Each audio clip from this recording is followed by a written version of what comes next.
kepada Allah, yaitu mengkaji, meratil Al-Quran, yaitu tafsir terjemah.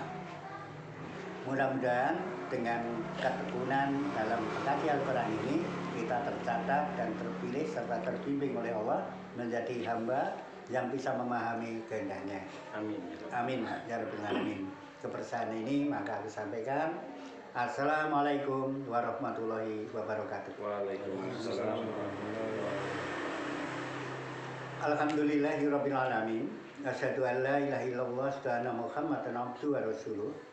Allahumma sholli ala Muhammadin wa ala ali Muhammad.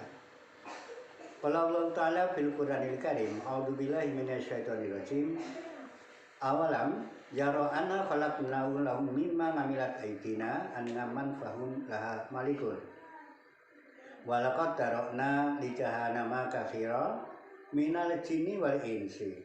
Lahum qulubun la yafqahuna biha walam ayun la yubsiruna biha walahum adan la yasma'una biha ulaika fal anam bal hum adol ulaika humul ghafilun.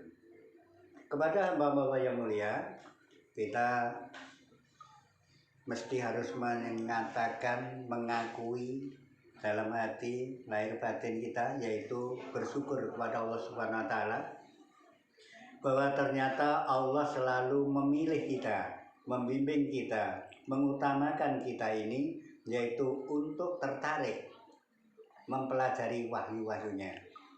Dan dengan niatan mudah-mudahan kita bisa melaksanakan wahyu-wahyunya. Dengan pertanda ini berarti hamba yang akan mendapat keselamatan dan kesuksesan kehidupan di dunia sampai di akhirat dalam kebenaran yang mulia. Maka Allah Subhanahu wa taala menurunkan firman, Tabarakalladzi biyadihi mulku wa huwa ala kulli syai'in qadir. Alladzi khalaqal mauta wal hayata liyabluwakum ayyukum ahsanu amala. Wa huwa Ghafurur Ghafur. Jadi segala sesuatu itu adalah apa yang dikatakan kemakmuran, apa yang dikatakan keberkahan, itu adalah hanya Allah sendiri yang menguasainya. Memang berkuasa dalam segala-galanya Allah itu. Maka Allah lah yang menciptakan adanya kematian, juga yang menciptakan adanya kehidupan. Keduanya ini adalah memang berpasangan. Karena itu liyabluwakum, itu adalah ujian kehidupan bagi kamu. Ayyukum, agar kamu semua ahsanu amala, yaitu melakukan perbuatan yang ihsan, melakukan perbuatan yang baik. Ayat ini adalah ditutup dengan kalam wa huwal azizul ghafur. Maka kalau kalian adalah memahami tentang ini, bahwa hidup itu adalah ujian. Jadi hidup itu bukan untuk semuanya sendiri, tapi adalah ujian untuk mencapai laku perbuatan yang baik menurut ukuran Allah. Bisa melaksanakan ngazis, perkasa, maka kalian adalah termasuk hamba yang terpaksa. Hamba yang perkasa ini artinya bisa sukses, bisa menghadapi dari situasi apapun, meskipun berat yang kamu hadapi, tetapi bisa tercapai dan sukses, bisa mengalahkan segala-galanya. Ghafur, dan akan mendapat ampunan, artinya akan ada perubahan keadaan yang lebih baik. Kepada Allah yang mulia, untuk sore ini yaitu kami melanjutkan materi pelajaran, yaitu sudah sampai di ayat 71. Ya, sudah sampai di 71. Jadi ayat 69 ini membicarakan tentang Al-Quran itu bukan syair. Itu sudah kita sampaikan secara rinci. Dan ayat 70 menerangkan bahwa Nabi Muhammad itu atau Rasulullah itu menyampaikan hanya kepada orang yang hidup, gitu ya. Jadi yang hidup moralnya, baik hidup kepribadian atau moral manusia, ataupun hidup untuk moral kebangsaan. Kemarin sudah kita sampaikan secara rinci. Jadi kalau baik pribadi, individu, personil perorangan, ataupun itu kebangsaan, itu adalah sama. Hanya kalau pribadi itu tanggung jawab masing-masing personil, sedangkan kebangsaan ini adalah bertanggung jawab masalah pemimpin tersebut. Jadi pemimpin itu besok akan bertanggung jawab dirinya, juga bertanggung jawab atas bangsanya. Sedang bangsa yang mengikuti pemimpin itu pun besok sama-sama satu kelompok dengan mereka dan menyaksikan hasil amal perbuatannya. Jadi kalau perbuatannya ini adalah menjurus kepada aksanung amala, ya sama-sama kebersamaan di surga. Tetapi kalau di dalam kehidupannya ini adalah sarul amala, jelek perbuatannya, maka juga akan disaksikan di neraka itu. Bahkan pemimpin itu akan mendapat siksa yang luar biasa, disaksikan oleh kaumnya, disaksikan oleh rakyatnya. Itu demikian. Maka Al-Quran itu hanya bisa diterima oleh orang yang hidup. Al-Quran hanya bisa diterima oleh bangsa yang hidup. Orang yang hidup nuraninya, orang yang hidup jiwanya, orang yang hidup rohnya bisa menerima. Bangsa juga demikian. Bangsa yang hidup dengan Quran dan Sunnah, dia bisa menerima. Maka perjuangan pada waktu itu bangsa Indonesia, perjuangan 10 tahun itu ganda. Berjuang melawan imperialis Belanda, berjuang melawan pengkhianat bangsa, berjuang melawan budaya penjajahan persekutuan, artinya tentara sekutu, masih harus menegakkan Islam, menyampaikan Islam ini adalah tertinggi dan terunggul. Jadi berat sekali pada waktu itu. Padahal MPR belum ada, DPR belum ada, tapi ternyata malah mampu. Karena apa? Karena adalah Al-Quran dan Sunnah yang sebagai pedoman. Tidak mudah untuk menyerah pada waktu itu umat-umat Islam. Sampai Soekarno, si Bapak Marhen, penegak Marhen, sampai tidak bisa merestui dengan adanya keputusan adanya DPR dan MPR. Itu cerita pada waktu. Tapi ternyata berhasil bahwa bangsa Indonesia menjadi teladan untuk di dunia internasional, yaitu tidak berblok Amerika Barat, bukan blok Soviet, bukan blok Cina, tapi tegak berdiri sendiri, yaitu dengan nasional religius, nasional yang berkenal dengan agama, sehingga mendapat sanjungan dari Amerika Selatan, dari Afrika. Jadi Indonesia itu pernah menjadi negara besar itu, ya. Belum punya DPR, belum punya MPR, bisa menjadi bangsa yang besar. Setelah punya DPR MPR, mundur. Memang minta mundur, bukan berarti dimundurkan oleh lawan, mendaftarkan diri untuk mundur. Itu pengalaman. Nah itu ayat 70 kemarin. Jadi memang, nah kalau yang orang kafir memang sudah ditetapkan kematian, artinya mati nuraninya, sehingga di akhirat itu adalah tidak ada ampunan lagi selama mereka di dunia memusuhi Allah dan Rasulnya. Dan juga tidak ada tebusan apapun, meskipun sebenarnya emas seluruh bumi, kan begitu kemarin. Ya, itu ayat 70. Nah sekarang ayat 71. Awalam yaro anna khalaqna lahum mimma amilat aydina anyaman fahum laha malikun. Ya, tolong terjemahnya.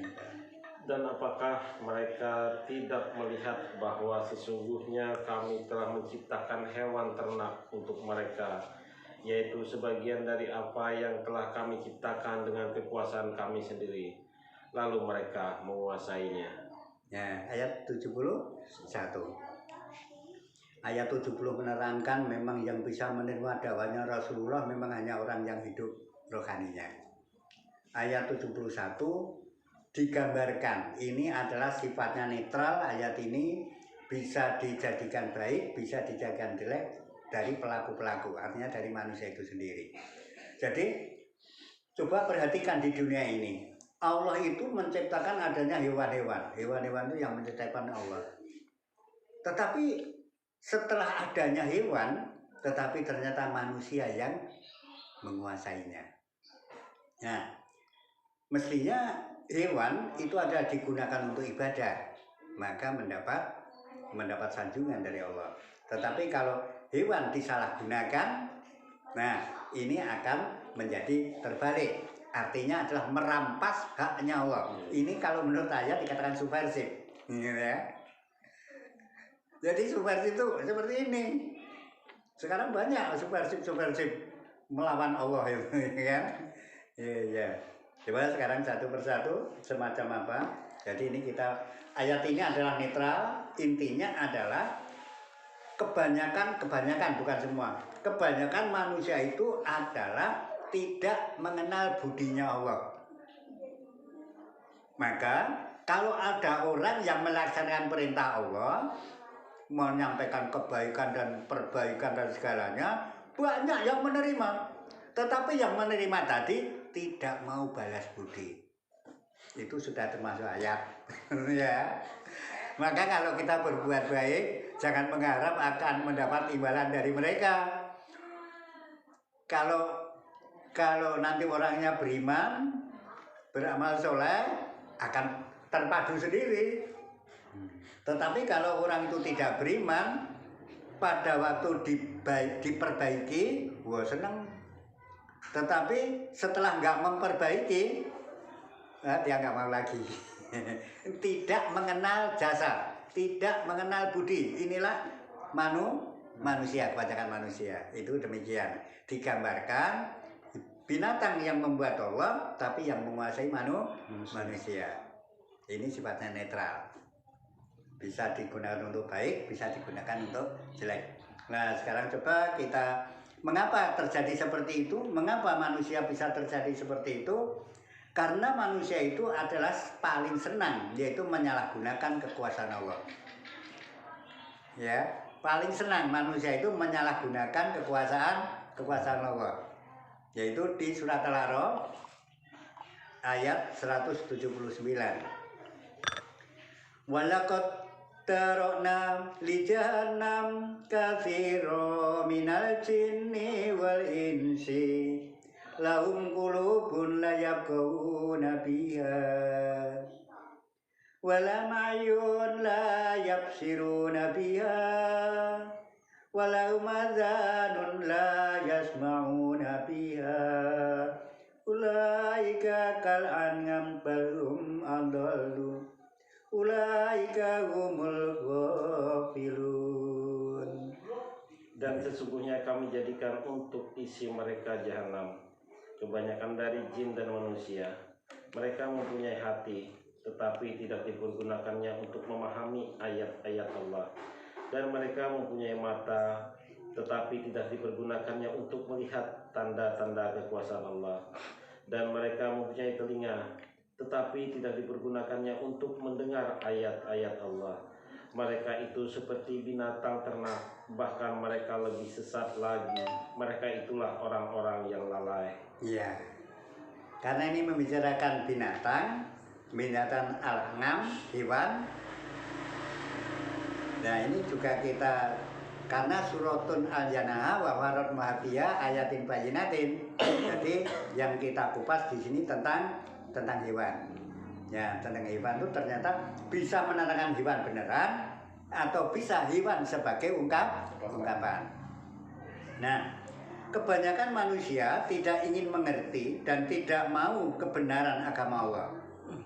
Mereka tidak mau paham tentang kebenaran Al-Quran. Karena itulah dengan tidak sadar telah menyalahgunakan kewenangannya Allah. Di antaranya, bumi beserta kandungannya tidak digunakan untuk ibadah kepada Allah, tetapi digunakan untuk kepentingan pribadi, sehingga mereka inilah sebagai penghuni neraka.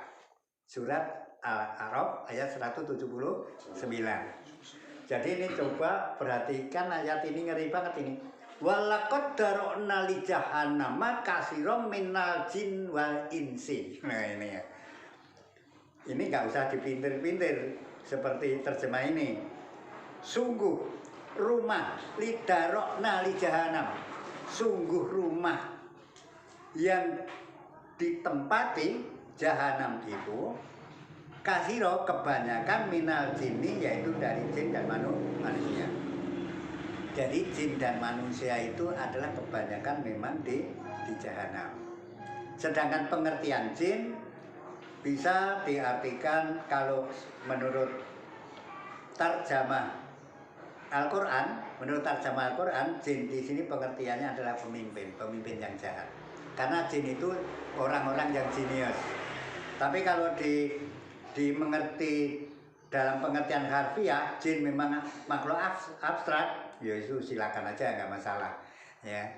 Tapi di sini adalah kebanyakan para pemimpin manusia dan juga manusia itu sendiri adalah darokna li jahanam, memang tempatnya di jahanam. Jadi tempatnya memang nah, siapa yang menempati jahanam itu? Lahum qulubun layak qawhuna fiha. Layak qawhuna fiha. Dia itu punya hati tidak untuk memahami ayat-ayat Allah. Bayangkan nih, ya. Coba Mas Abid ini ada enggak ini orang yang seperti ini? Punya hati tidak ingin tahu. Ya, kandungan Quran itu apa, maunya Allah itu seperti apa, nggak ingin tahu. Ya ini. Itu tanda-tandanya penghuni neraka, baik itu jin atau pemimpin penjahat agama, pemimpin penjahat agama, ya, atau manusia. Kalau memang dia punya hati tidak ingin untuk memahami ayat-ayat Allah, itu sudah penghuninya di sini, rumahnya di sini. Ngeri ya. Banyak enggak? Ada enggak ini?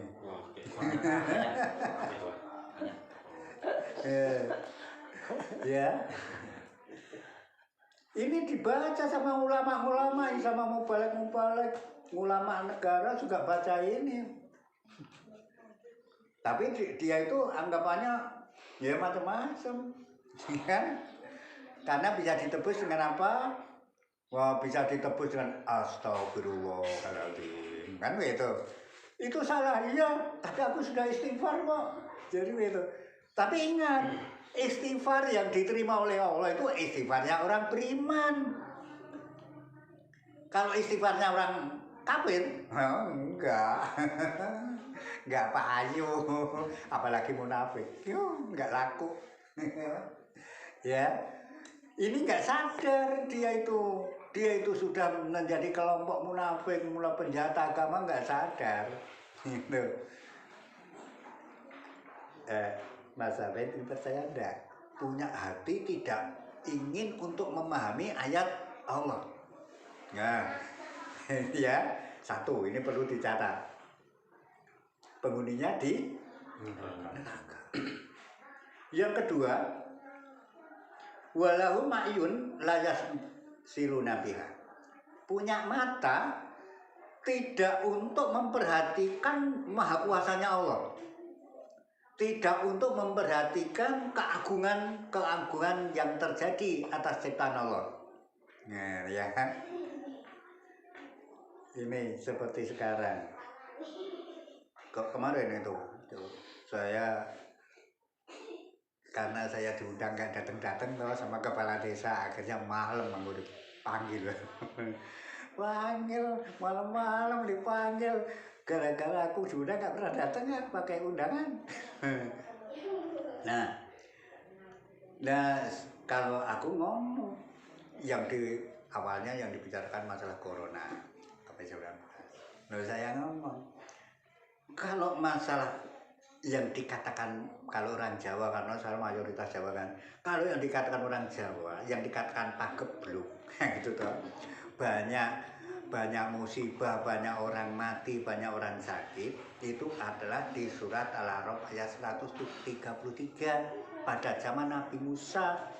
Penyelesaiannya adalah Nabi Musa menganjurkan untuk orang itu mengakui Allah itu hanya satu, Allah itu tunggal, dan tempat-tempat rumah penduduk itu dijadikan rumah ibadah. Jadi solusinya itu adalah mari rumah masing-masing ini dihidupkan untuk ibadah, diperbanyak baca Quran, diperbanyak sholat malam, itu solusinya. Jadi kalau solusinya itu ada hanya mendekat kepada Allah.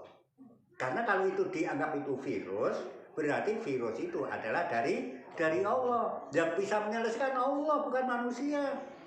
Jadi yang bisa menyelesaikan itu Allah sendiri. Jadi masker nggak bisa menyelesaikan masalah. Nah, kepala desa gimana? Ya akan marah apa? Dikiranya aku menentang, aku nggak menentang, penyelesaiannya ini, gitu. Yes, pokoknya saya nggak melarang apa suruh, tapi besok mulai Jumatan besok shopnya jangan rapat-rapat. Nah kalau itu nanti Bapak sendiri itu tanggung jawabnya. Tapi namanya sholat itu tetap rapat. Kalau bukan rapat itu namanya bukan jamaah dong Pak. Itu sholat berkumpul itu namanya. Sebabnya sawu sufu vakum tasfiyatas sufu minta mami sholat. Namanya sholat berjamaah itu persyaratannya imam, artinya menghadap kepada Allah, rapat dan lurus. Wah itu jamaah. Tapi kalau nggak rapat, nggak lurus, itu sholat berkumpul satu tempat aja. ini guyon-guyon corona ini ya.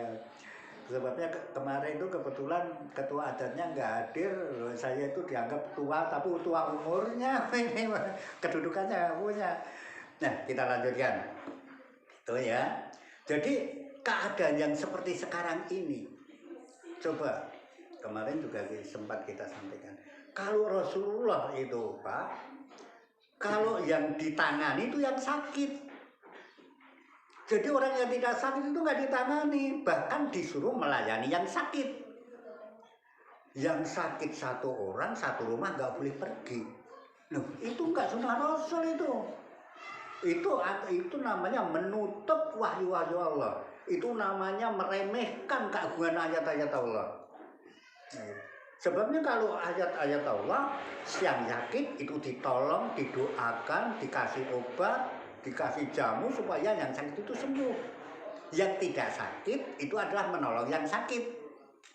Nah kalau sekarang ini yang sakit itu adalah dibiarkan, sedang satu rumah ikut diisolasi, nggak boleh gerak, mencari makan dari mana? Kalau saya seorang petani Pak, saya lapar ke ladang, daun singkong ada. Coba kalau kita melihat di kota sana, orangnya buruh, bukan petani, orangnya buruh, nggak punya penghasilan, terus tidak boleh pergi kemana-mana, tanggung jawab siapa ini salah satu orang mempunyai mata tapi tidak bisa memahami kekuasaan Allah. Yang sakit kok malah yang sehat disuruh ikut sakit. Bahkan yang tidak sakit malah disuruh sakit. Yang sakit disuruh mati. Jadi kemarin aku punya teman dua meninggal, hari ini juga meninggal lagi, 2 hari berturut-turut. Yang satu itu adalah sakit cuci darah Pak, dari ginjal kronis. Yang sakit sudah 4 tahun, meninggalnya kemarin, tapi matinya nggak boleh jadi digolongkan COVID-19. Terus yang satu tetangga saya berdampingan, itu yang yang memusuhi kita dulu sampai saya berurusan dengan polisi itu. Nah, kemarin meninggal dunia. Tapi beliau sempat minta maaf. sempat minta maaf kalau aku salah. Nah, kemarin meninggal. Sakitnya Pak, sakitnya itu ginjal. Yang sakit sudah bertahun-tahun sejak aku dakwah ke Marabahan, dia yang nyetop itu juga digolongkan COVID. itu semua penduduk tahu kalau itu sakitnya bukan itu. Nah, ini namanya punya mata tidak untuk menggunakan kekuasaan Allah, tidak untuk memperhatikan kekuasaan Allah. Apakah itu benar? Wong yang sakit dibiarkan, yang tidak sakit malah disuruh sakit. Mata pencarian enggak ada. Gimana kalau dikatakan penjajah gimana Pak? Ini ya kita, tapi itu pertanyaan, kayak pertanyaan itu boleh toh. Hanya pertanyaan. Yang kedua, yang ketiga adalah lahum adhanun la yasma'una biha. Dia itu punya telinga tetapi tidak untuk mendengarkan tentang ayat-ayat Allah. Sedangkan ayat-ayat Allah itu jelas sekali, yaitu adalah menganjurkan untuk manusia itu adalah berjalan di kehidupan yang benar. Ya. Jadi pedomannya hanya mengikuti Allah dan Rasulnya semua itu. Gitu. Arti wa arti Rasul. Jadi taatlah kepada Allah dan taatlah kepada Rasul, dan Allah itu tidak senang kepada orang yang kafir, kan gitu. Jadi kalau tidak taat sama Allah dan sama Rasul itu dinilai oleh Allah yaitu tergolong kafir. Nah, jadi ada 3 penghuni neraka. Penghuni neraka ada 3. 1, punya hati tidak untuk memahami ayat-ayat Allah. Yang kedua, punya mata tidak untuk memperhatikan keagungan kekuasaan Allah. Yaitu sebab dan akibat kejadian itu nggak diperhatikan. Kalau berbuat jelek nanti akibatnya apa?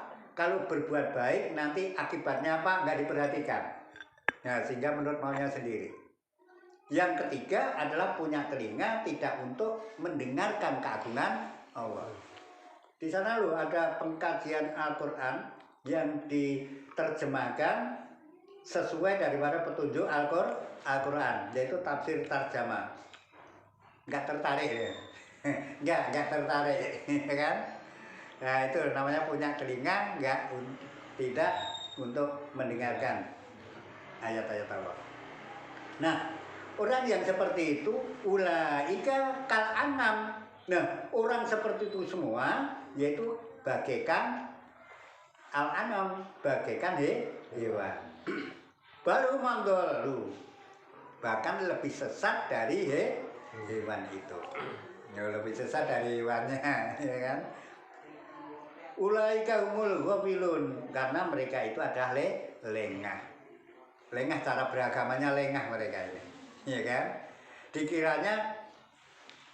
Dikiranya Al-Quran itu dianggap pelengkap agama. Al-Quran itu bukan pelengkap agama. Al-Quran ini adalah kitab suci yang menjadi pedoman inti, gitu kan?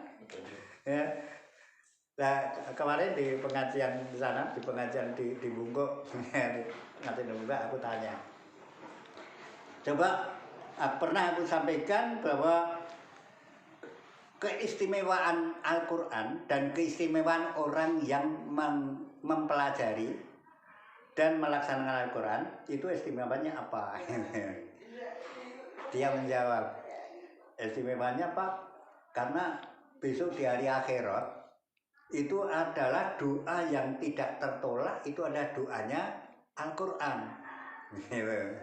Doa tidak tertolak, itu benar banget itu berdasarkan sabda Rasulullah. Jadi Al-Quran kok, nah ini mungkin Mas Habib mesti tanya ini, Al-Quran kok bisa ngomong gimana? Kan? Al-Quran kok bisa berdoa itu gimana? Logikanya gimana? Coba. Mas Habib, ini adalah makhluk. Binatang itu adalah makhluk. Ya, malaikat makhluk. Angin makhluk. Ya, angin itu nggak kelihatan, itu ya makhluk. Hujan air makhluk juga, maka wahyu itu juga makhluk. Ya, kalau angin cara bicaranya seperti apa ya kamu lihat sendiri sekarang ini. Perbuatannya, cara melaksanakan undang-undang Allah seperti apa. Nah, maka wahyu ini juga makhluk. Jadi wahyu ini besok adalah memohon kepada Allah. Kalau di hari akhirat, maka tidak pernah tertolak. Dan doanya Quran mesti benar dan baik. Bahkan kedua orang tuanya, orang yang ahli Al-Quran tadi, kalau tidak memuji Allah dan Rasulnya, itu juga ikut menikmati kebahagiaannya. Itu sabda Rasulullah. Ya, selama orang tuanya tidak memuji Allah dan Rasulnya, itu menikmati kebahagiaan juga. Karena anaknya ahli Al-Quran. Nah, itu kehebatan Quran. Terus saya tanya lagi, yang satu orang saya tanya, loh, kalau kamu saya tanya, apa kehebatannya orang sholat? Saya tanya. Dia juga bisa jawab karena sudah pernah kita sampaikan. Jadi kehebatan sholat itu adalah menjadi penolong, menjadi penyelamat, kan itu dah. Jadi menjadi penolong, menjadi penyelamat, dan menjadi pembantu, benar, ya. Jadi kalau ada satu bentuk kesulitan di akhirat, itu penolongnya adalah sholat. Jadi sholat itu sifatnya membela, menolong, menyelamatkan. Saya ulang, membela, menolong, menyelamatkan. Tapi kalau Quran tugasnya, sifatnya adalah doanya terkabul. Juga sekarang tinggi mana ya tanya? Oh, tinggal Quran dong, kita mesti harus mengunggulkan Quran karena ini doanya yang kita harapkan ini masalahnya, kan begitu. Tapi kalau sholat kan pembela, ya, penolong, penyelamat, ada 3. Nah, tapi sekarang banyak mengapa diputar balikan, sholatnya aktif, Qurannya enggak. Padahal mesti sholatnya itu juga ditegakkan, Qurannya juga dihidupkan, kan itu. Ya. Jadi orang yang seperti tadi, orang yang memiliki 3 kriteria yang tidak baik tadi adalah ternyata penghuni jahanam, dan kriterianya disamakan oleh Allah sama dengan hewan yang lebih celaka. Mengapa? Karena lengah, cara beragamanya lengah mereka. Jadi inilah orang beragama banyak sekali yaitu menyalahgunakan kekuasaan Allah, itu seperti itu. Yang kedua bisa kita lanjutkan, yaitu mengambil pelindung selain Allah itu adalah tidak benar. Ya, itu. Jadi ini banyak sekali ini orang-orang Muslim, orang-orang Islam yang mengambil pelindung selain Allah itu banyak. Apalagi orang yang bukan Muslim. Ya, padahal itu tidak benar. Yaitu di dalam surat Asy-Syura, surat 42 ayat 9. Amittakhadhu min dunihi awliya wallahu huwal waliyyun wa huwa yusyam wallahu huwal waliyyu wa huwa yuhyi wallahu huwal waliyyu wa huwa yuhyi al-mauta wa huwa ala kulli syai'in qadir. Surat 42 ayat 9. Atau patutkah mereka mengambil pelindung selain Allah? Maka Allah,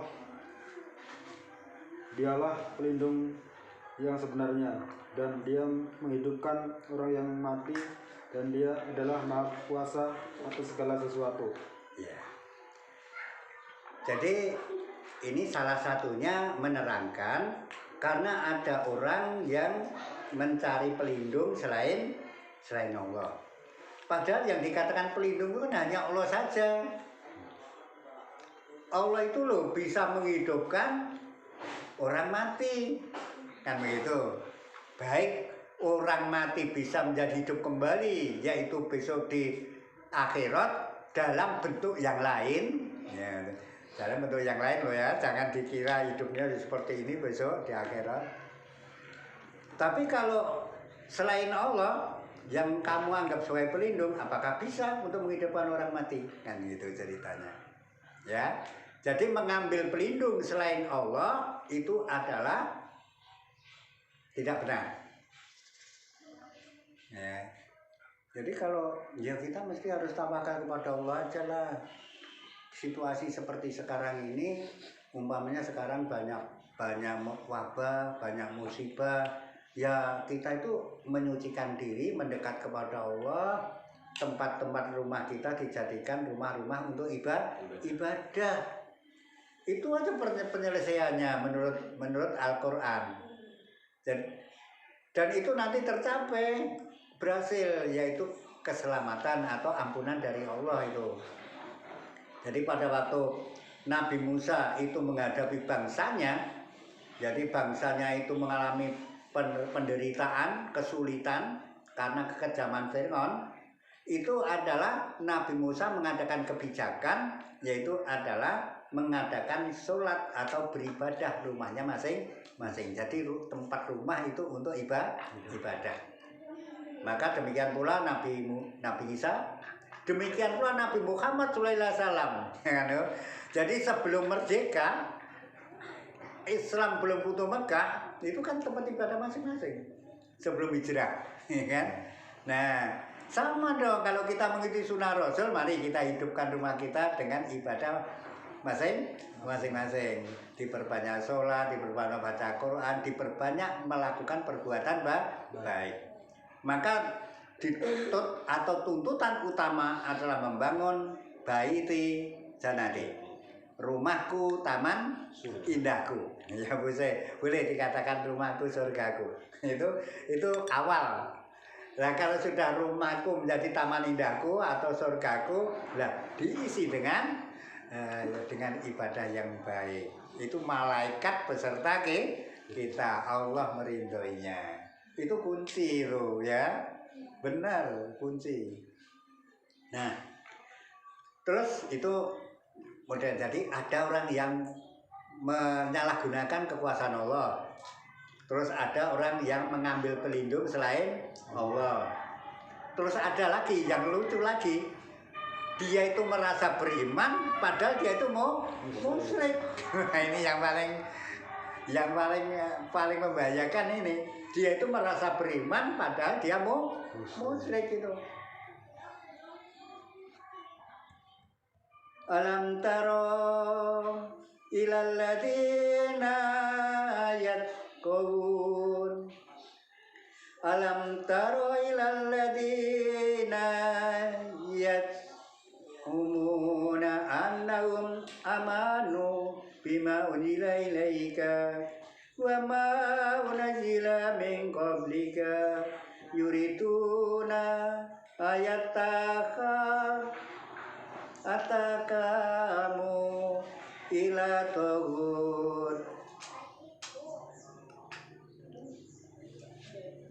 Alam taro ilal ladzina yazmumuna annahum amanu bima unzila ilaika wa ma unzila min qablika yuriduna ayattakamu illa taghut wa qad umiru ayakfuru bihi wa yuridu syaitanu adolihim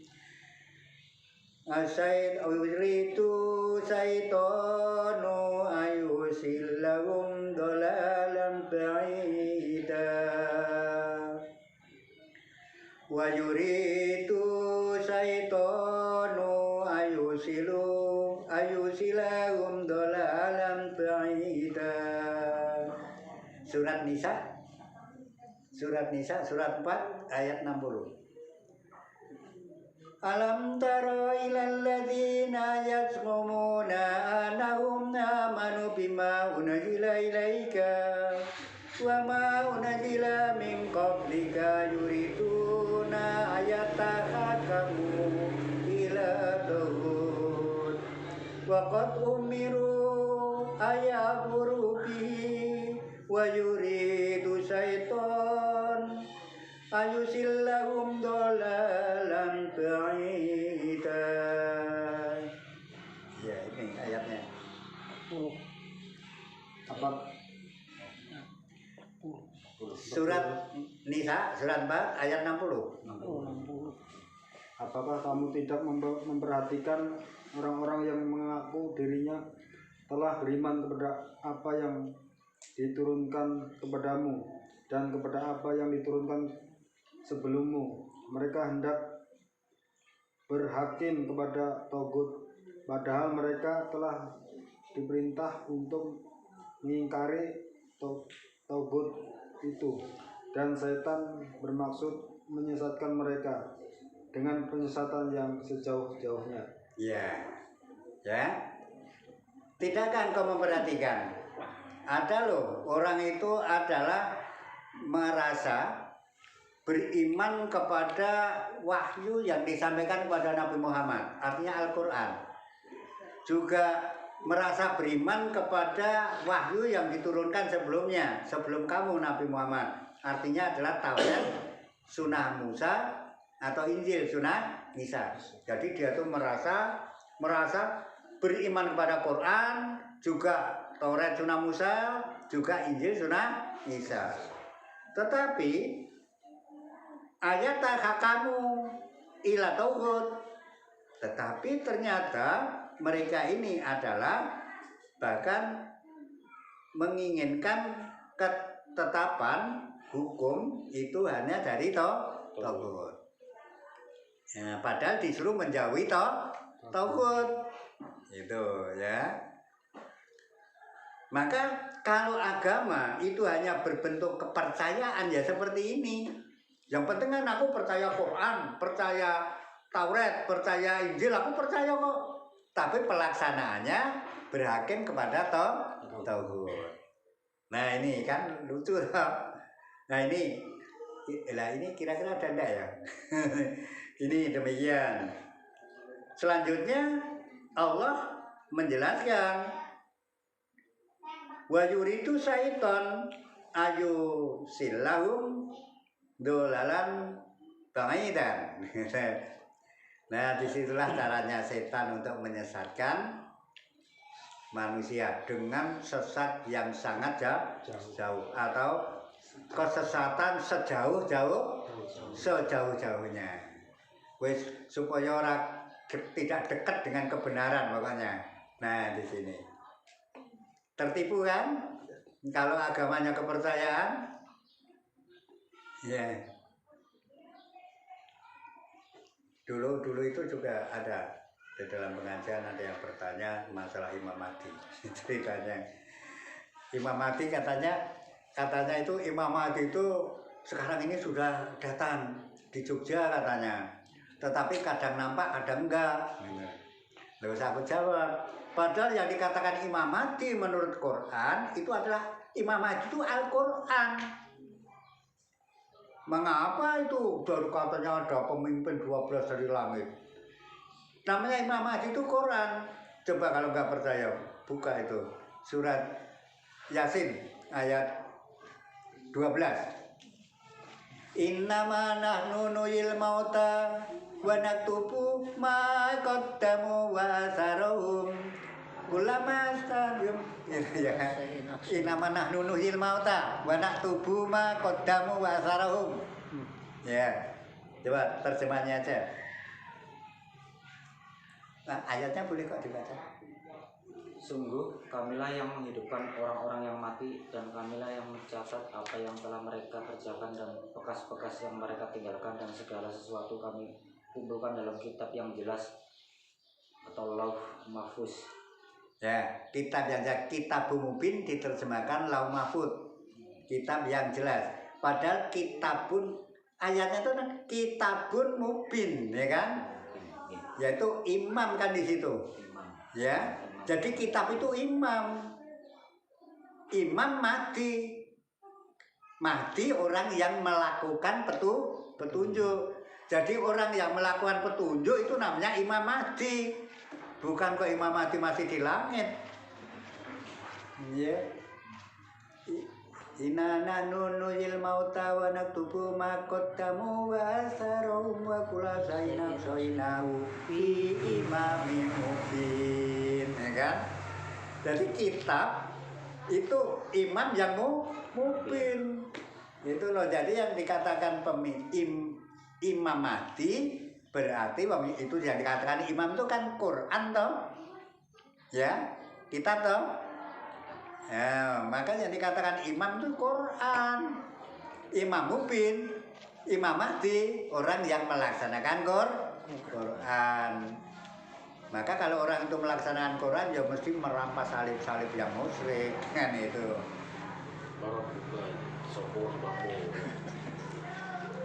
Tapi nggak percaya juga.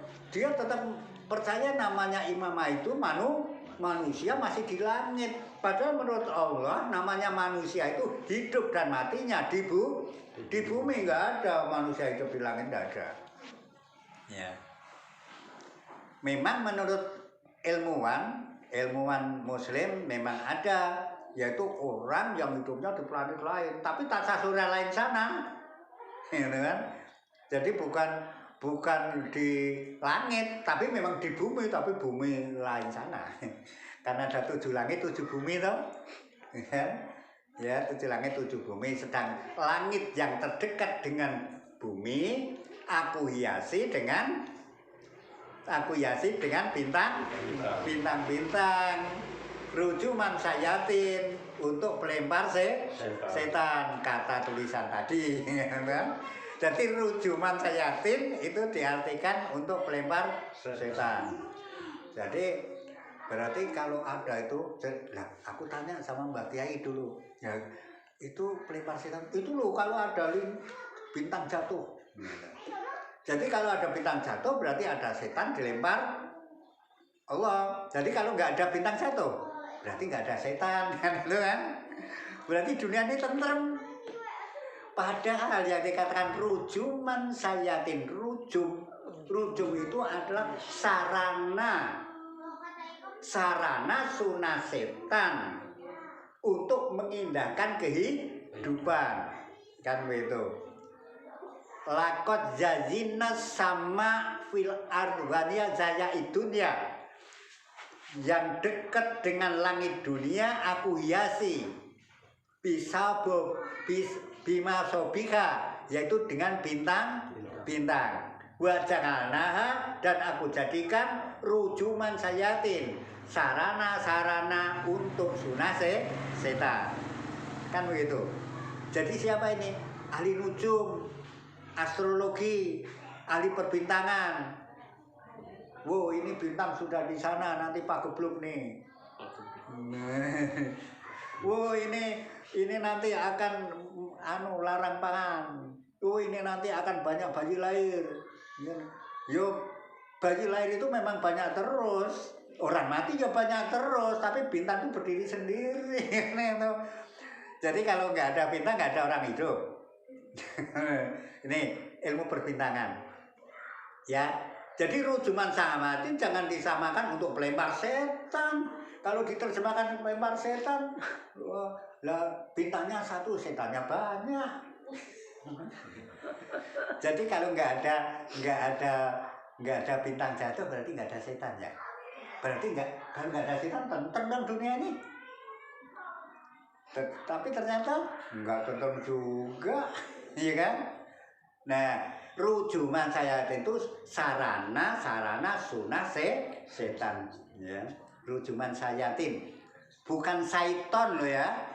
Kalau syaiton itu setan, sayatin itu sunah setan atau pelaku ajaran setan. Jadi ini adalah ahli nujum, dukun, ahli santet, itulah ahli tenung, ahli peramal, ya.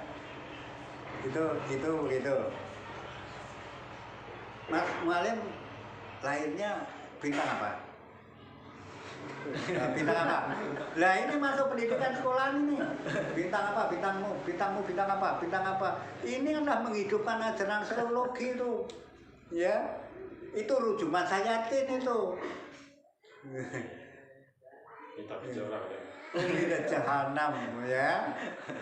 Itu surat apa tadi? Tabarok ya. Ya. Enggak kroso kalau menghidup buta Islam, tapi bahkan menghidup-hidupkan ajaran Yahudi, astrologinya dihidupkan, perbintangan. Oh, tapi ini ini bukan Yahudi kok, kan itu. Itu Yahudi itu yang mengajarkan astrologi itu Yahudi, ya. Jadi kalau kita mentaati dengan ilmu astrologi, berarti sifat manusia seluruh dunia itu hanya ada 12 atau 12 bintang. Ya, masa kan enggak? Tapi kalau menurut Quran, tiap orang itu sifatnya satu. Nah, kalau menurut perhitungan Jawa, orang seluruh dunia ini hanya ada 35 sifat. Kalau menurut Yahudi, astrologi ada 12, semua nggak masuk akal loh. Tapi kok do percaya? Karena apa? Ini dididik sejak pendidikan formal masalahnya. Batu wis mangkem wis balung sungsung sudah menjadi keyakinan oleh pendidikan sejak kecil loh. Itu. Ya. Itu masalah orang merasa beriman tetapi ternyata mengikuti tauhid, bahkan sing ditaati adalah tauhid. Kan begitu ya. Lah tauhid itu apa? Tauhid itu kalau di dalam terjemahkan bisa diartikan setan memang. Terjemah. Tauhid itu adalah aliran yang melanggar hukum. Itu aja kesimpulannya. Jadi aliran-aliran yang melanggar hukum Allah itu namanya tauhid. Tauhid yaitu tauhid tendency of violating the law of Allah. Jadi tauhid itu adalah yang melanggar of violating the law of Allah. Jadi aturan-aturan Allah. Itu nanti bisa dipelajari surat Al-Baqarah 256, surat Nisa 51, surat Nisa 60 ayat ini, surat Nisa 74, surat Al-Maidah 60, surat Nahl ayat 36, juga surat Jumat ayat 17. Ya, kalau yang dikatakan tauhid itu adalah pelanggar hukum Allah. Yang dimaksud tauhid di ayat ini ada yang menerangkan yaitu Ka'ab bin Ashraf, seorang Yahudi. Ada mufasir lain yang menerangkan bahwa yang dimaksud tauhid di sini adalah Abu Bardah, yaitu seorang ahli nujum. Sedangkan ayat suci ini, ayat 60 ini diterangkan dengan tegas yaitu maksudnya orang-orang munafik. Orang munafik itu tidak mengindahkan keputusan Allah dan Rasulnya, tetapi mereka ini lebih percaya keputusan dari ahli nujum.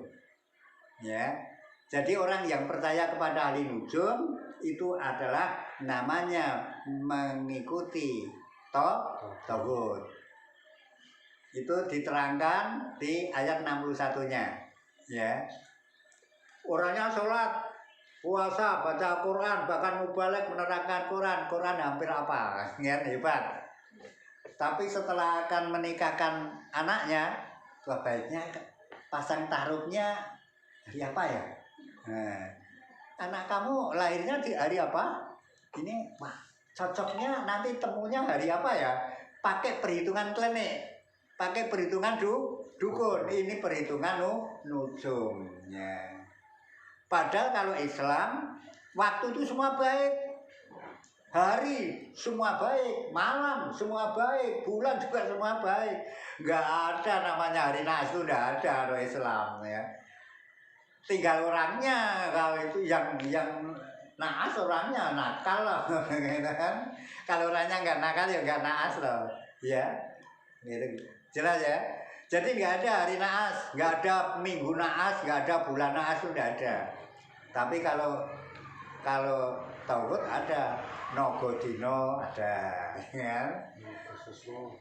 Nogodino, kalau Nogososor itu kan keris. Nogodino ada. Coba hari Minggu Nogodinonya di mana? Di selatan. Ya. Siapa yang lahir hari Sabtu dan hari Minggu berarti Nogodino di selatan. Jangan menghadap ke selatan kalau buat rumah. Nanti dimakan Betara Kala.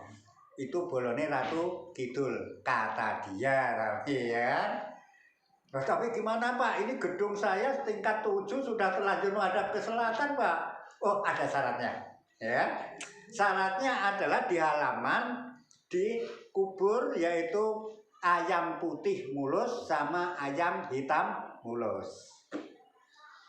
Kalis, tidak ada setan yang makan Anda. Ratu Kidul sudah takluk dengan ayam itu, kata pembohong itu. Tapi jangan lupa ya, nanti yang beli ayam aku. Jangan beli sendiri, kamu nggak tahu. Itu kan ayamnya harus milih. Yang beli aku dong. Masa ayam cemani harganya sampai 1 miliar. Ayam. Nah, itu dipotong katanya untuk mengeluarkan emas di Gunung Pegat, Bluru. Sampai sekarang emasnya agak keluar. Ya, itu jadi ini perhatian, jadi itu dianggapnya biasa, padahal menurut ini adalah merasa beriman tetapi musyrik, ya. Isi nganggo klene petong-petong dan lain sebagainya. Ini hari apa ya? Jumat, kan itu. Jumat itu Nogodino di timur, ya.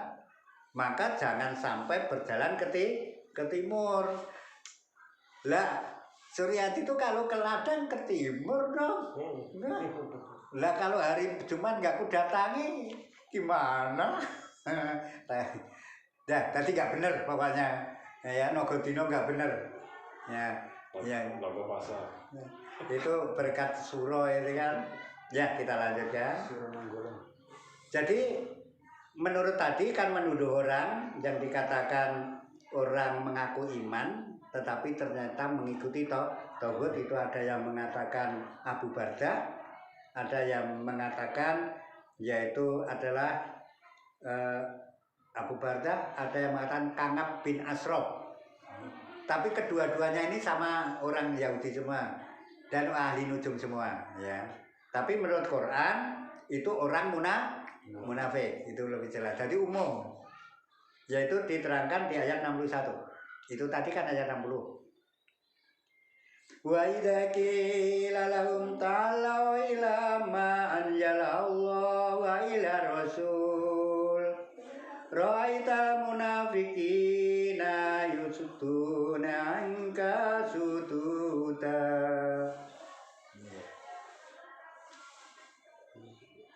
Apabila dikatakan kepada mereka, marilah kamu tunduk kepada hukum yang Allah telah turunkan dan kepada hukum Rasul. Niscaya kamu lihat orang-orang munafik menghalangi manusia dengan sekuat-kuatnya dari mendekati kamu. Ya, jangan ngaji itulah, wah itu sesat itu, kan? Itu ngarang tuh, bahkan Nabi Muhammad dikatakan penyair kan kemarin, ya kan? Menurut keterangan kemarin surat Yasin ayat 69, Nabi Muhammad dikatakan penyair. Jangan deket-deket itu penyair. Ya. Siapa yang ngomong? Orang munafik. Nah. Maka kesimpulannya ya, kalau sudah ngomong seperti ini, ya pokoknya kalau orang itu sudah terikat oleh kelompok, ya ini itu akan berbahaya ini, bisa mengorbankan kesucian agama, ya bahkan untuk menghidupkan kekotoran agama. Demi apa? Ya demi hanya patuh pimpinan. Ya, padahal pimpinan nggak bisa menyelamatkan di akhirat besok. Ya, ini kalau dulu iya, dulu memang bisa untuk teladan benar orang agama itu dan bersatu benar dulu. Jenderal Sudirman itu orang Muhammadiyah itu Hizbul Waton. Itu ngomando Allahu Akbar, usai imperialis Belanda. Itu Laskar Glatik dari Gunung Kelut, padahal yang Jenderal Sudirman kan Yogyakarta. Itu Pak Laskar Glatik Gunung Kelut, Jawa Timur. Itu Nahdlatul Ulama mengeluarkan pasukannya, siap untuk mengusir Belanda. Loh, itu kan pada waktu itu. Karena tidak membeda-bedakan, selama Allah Akbar mesti harus ditaati. Itu demikian, menyalahgunakan wewenang Allah. Ada yang semodel itu, dan ada yang terjerumus merasa beriman padahal sudah dalam kemusyrikan. Nah, tapi ada memang sengaja musyrik, yaitu hewan digunakan untuk kemusyrikan. Yaitu di surat Al-Maidah ayat 103. Hewan digunakan untuk kemusyrikan. Ma ja'alallahu min bakhira wala sa'iba wala wasila wala kham walakinnal ladzina kafaru yaftaruna 'ala Allahi al-kadhiba wa aktsaruhum la ya'qilun. Allah sekali-sekali tidak pernah mensyariatkan adanya bahirah, saibah, wasilah, dan haam. Akan tetapi orang-orang kafir membuat kedustaan terhadap Allah, dan kebanyakan mereka tidak mengerti. Ya, jadi Allah itu tidak pernah yaitu mengeluarkan syariah atau menurunkan syariah, yaitu tentang bakhiroh juga nggak pernah, saibah juga nggak pernah, wasilah juga nggak pernah, ham juga nggak pernah. Tetapi ini bahkan dibudayakan di Mekah pada waktu itu. Ya, nek kalau cara orang Solo itu ada namanya Kiai Slamet. Kiai Slamet itu kerbau. Kerbonya banyak, itu kerbonya raja. Itu kemana-mana sudah bebas, makan tanaman, makan dagangan orang, jualan dan macam-macam. Bahkan masuk pasar, ngobrol pasar itu pernah terjadi. Tapi bagaimana lucunya, orang yang dagangannya dihancurkan sama Kiai Slamet, kerbau tadi bahkan seneng. Wah, ini dagangan saya nanti akan laris karena mendapat berkah Kiai Slamet. Itu kan, padahal nggak ada namanya binatang merusak. Ya, itu binatang yang dibiarkan kemana-mana. Nanti kalau akan satu suro, mendekati satu suro dicari, terus nanti dikumpulkan, nanti satu suronya dikarnavalkan, kan begitu. Itu karnaval itu, wow, itu jutaan orang itu tuh datang melihat kerbau aja. Nanti mencari keretoknya itu. Ya. Tentang bakhirah nggak ada, tentang saibah nggak ada, tentang wasilah nggak ada, juga kham juga nggak ada. Tapi ini diada-adakan oleh manusia. Bakhirah itu apa? Bakhirah itu adalah unta betina yang telah beranak 5 kali dan anak yang kelima itu jantan. Lalu unta betina itu dibelah telinganya, dilepaskan, tidak boleh ditunggangi lagi dan tidak boleh diperoleh susunya. Jadi diperah juga tidak boleh. Sudah ditumpak yo ora entuk, susunya nggak boleh diperah. Sebabnya wis manak ping 5. Lah itu yang kasihan itu telinganya disigar itu dilepas, itu kan sangat kasihan banget. Ya, dong. Ini unta yang seperti itu kan namanya bakhirah. Terus saibah itu adalah unta betina yang dibiarkan pergi kemana-mana karena suatu nadar.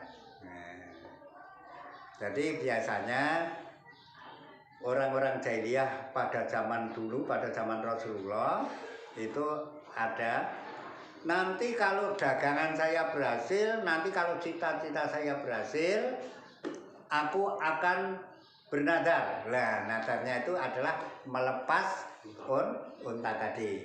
Jadi melepas unta karena bernadar itu adalah namanya saibah, gitu ya. Kalau nek nadar nggak usah model ini, gitu ya. Nah nadar yo, aku akan nadar memohon kepada Allah aja lah, ini lebih enak. Wah aku kalau lulus sekolah, aku akan mohon kepada Allah, selalu meminta kepada Allah. Itu nadar yang enak itu ya kan, dan bisa dilaksanakan. Kalau aku nadar, kalau aku sudah lulus, aku nanti akan black kerbau. Nah itu nadar yang memberatkan diri kan gitu. Ya kali nadar cari nadar yang ringan aja lah, gitu kan. Ya. Kalau nah ini yang paling baik tapi berat. Kalau nanti sampai berhasil, tercapai cita-cita saya, terkabul doa saya, aku akan mengabdi kepada Allah sebaik-baiknya. Nah ini, itu nadar yang baik tapi berat pelaksanaannya, kan? Ya, sebab itu karena apa? Tidak diuji itu loh sama Allah itu masalahnya. Itu yang dikatakan saibah. Kalau yang dikatakan wasilah itu apa? Seekor domba betina melahirkan anak kembar yang terdiri dari jantan dan betina. Maka yang jantan ini disebut wasilah. Tidak boleh disembelih dan diserahkan kepada berhala. Tapi dari kepercayaan lain, wasilah yaitu disembelih diserahkan kepada berhala. Jadi wedhus domba melahirkan kembar. Enek sing lanang, enek sing wedok. Lah sing lanang itu namanya wasilah. Itu adalah orang yang dibelah itu, tapi kuwi ndeke irca, ndeke patung, ndeke berhala. Itu. Tapi ada yang keyakinan itu disembelih diserahkan kepada patung tadi. Terus apa yang dikatakan kham? Kham itu adalah unta jantan yang tidak boleh diganggu gugat lagi karena telah membuntingkan 10 unta betina. Nah, sebabnya wah iki wis metengke babon 10 wis saiki wis dibebaske dari pekerjaan. Nah itu namanya kham. Nah itu kepercayaan ini semua ini adalah takhayul. Ya. Tapi ada lagi lah, Allah memberikan kemerdekaan, yaitu hewan itu sebenarnya kan karunia dari Allah. Tinggal orang tadi mensyukuri nikmat atau mengkuri nikmat kan itu ya. Yaitu adalah di surat Nahl ayat 9 ayat 5 sampai ayat 9. Manusia diberi karunia hewan dari kehendaknya Allah untuk melengkapi kemajuan. Yaitu surat Nahl ayat 5 sampai ayat 9. Wala anyam khalaqaha lakum fiha tif'un wa manafi'u wa minha nakulun walakum fiha jamalun fiturihun wa hina tasrohun wa nakhamilu atqalakum ila baladin lam takunu balighu ila bisiki anfus inna rabbakum laraufur rahim wala khayla wala bikhali wala khamir litarkabuha wa zinan wa yakhluq wa ma la ta'malun wallahi qastu sabil wa min ajair walau sya'ala hadakum ajma'in. Ayat 5. Wal an'am khalaqaha lakum fiha tif'un wa manafi'u wa minha ta'kulun. Dan hewan ternak telah diciptakannya untuk kamu. Padanya ada bulu yang menghangatkan dan berbagai manfaat, dan sebagai sebagiannya kamu makan. Ya. Dan Ya. Dan Jadi kamu- nanti dulu. Jadi namanya hewan itu diamalkan seperti ini. Jangan untuk musyrik gitu loh ya. Lanjutkan. Ayat 6. dan kamu memperoleh keindahan padanya ketika kamu membawanya kembali ke kandang dan ketika kamu melepaskannya ke tempat pengembalaan. Nah, coba harapannya seneng toh. Punya binatang 100, waktu makan di pengembalaan wah nyenengke itu. Setelah masuk kandang nyenengke juga ya. Karena aku telah memelihara itu lama ya. Jadi memang senang, ada perasaan senang juga. Ada harapan di situ. Ada harapan baik. Ayat 7. Dan ia mengangkut beban-bebanmu ke suatu negeri yang kamu tidak sanggup mencapainya kecuali dengan susah payah. Sungguh Tuhanmu Maha Pengasih, Maha Penyayang. Ya. Jadi adanya unta dan adanya kuda itu ternyata adalah memudahkan pedagang untuk keluar negeri. Ya pada waktu itu. Transport ya, transportasi terunggul pada waktu itu ya. Jadi ini coba kalau Allah nggak memberikan hewan yang sekuat itu, manusia akan payah itu, kan begitu ya. Ini ayat 7. Jadi sampai keluar negeri ternyata bisa tercapai karena adanya unta dan binatang, unta dan kuda. Lanjutnya.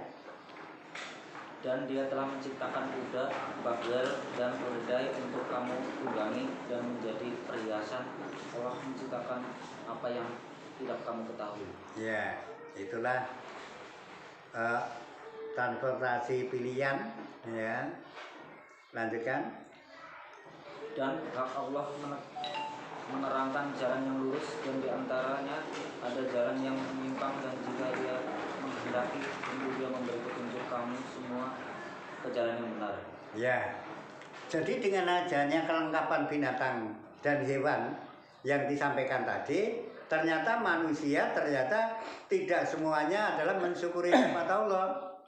Ada yang mengkhianati nikmat Allah, ada yang mensyukuri nikmat Allah.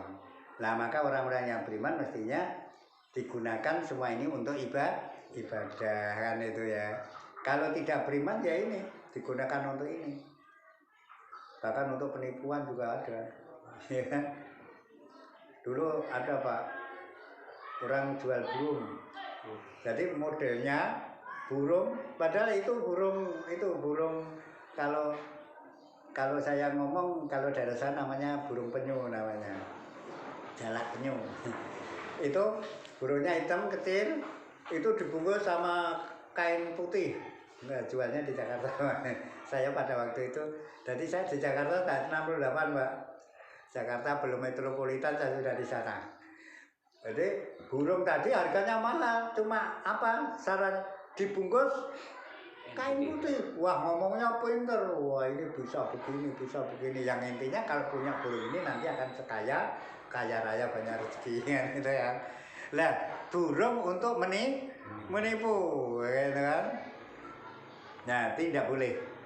Jadi burung untuk ibadah. Di sini ada burung. Burung ini harganya berapa? 10 miliar. Silakan, kalau memang yang beli ikhlas, yang beli mau nggak masalah. Tapi kalau burung ini harga berapa? 10 miliar. Ini harganya 10 miliar, tapi ini bisa mendatangkan rezeki nih dan macam-macam ngomong. Lah, ini menjadi musyrik, jadi dosa, ya kan? Jadi ngomong apa adanya aja. Ya, itu tentang hewan.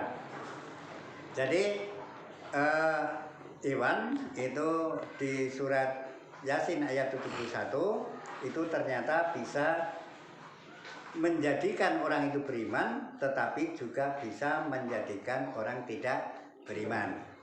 Sedangkan nilai ayat ini adalah nikmat Allah itu biasanya dikufurinya. Kekuasaan Allah biasanya digunakan. Ya, di antaranya yang kita sampaikan tadi. Kalau orang Islam masalah binatang itu ada yang diharamkan itu untuk menyucikan orang beriman. Tetapi kalau orang Yahudi memang ada larangan-larangan tertentu, itu adalah sebagai hukuman. Lain kan? Sama-sama diharamkan. Tetapi kalau Yahudi itu adalah sebagai hukuman, kalau orang Islam, orang beriman ini sebagai kesucian. Coba kalau kita bicara Yahudi, surat Al-An'am 146 kalau Yahudi.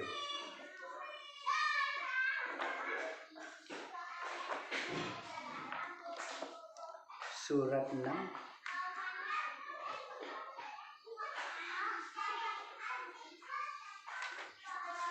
terjemahnya aja. Dan kepada orang-orang Yahudi kami haramkan segala binatang yang berkuku, dan dari sapi dan domba kami haramkan atas mereka lemak dari kedua binatang itu, selain lemak yang melekat di punggung keduanya atau yang di perut besar, dan usus atau yang bercampur dengan tulang. Demikianlah kami hukum mereka disebabkan kedurhakaan mereka, dan sesungguhnya kami adalah maha besar. Ya. Ada orang Yahudi memang ada yang diharamkan, tetapi nilainya karena hukuman. Jadi binatang yang berkuku itu nggak boleh, yang kukunya menyatu. Jadi seperti kuda, unta, ya, sapi, bebek, mentok, ya, itu angsa itu pokoknya itu nggak boleh. Tapi itu hukuman. Hukuman apa? Jadi pada waktu Bani Israil itu ada di Sitim, di padang pasir Sitim, untuk bisa menjadi orang yang beriman dan merdeka, itu sebenarnya diperintahkan untuk masuk ke Palestina. Nanti akan menjadi orang yang terhormat di sana. Tetapi tidak mau, alasannya takut karena kekuatan orang Palestina. Nah, karena di padang pasir itu adalah ternyata memerlukan niaga. Lah niaga yang paling praktis kan unta. Maka unta, kuda tidak boleh dimakan. Inilah hebatnya Allah, menghukum tapi mengenakan manusia.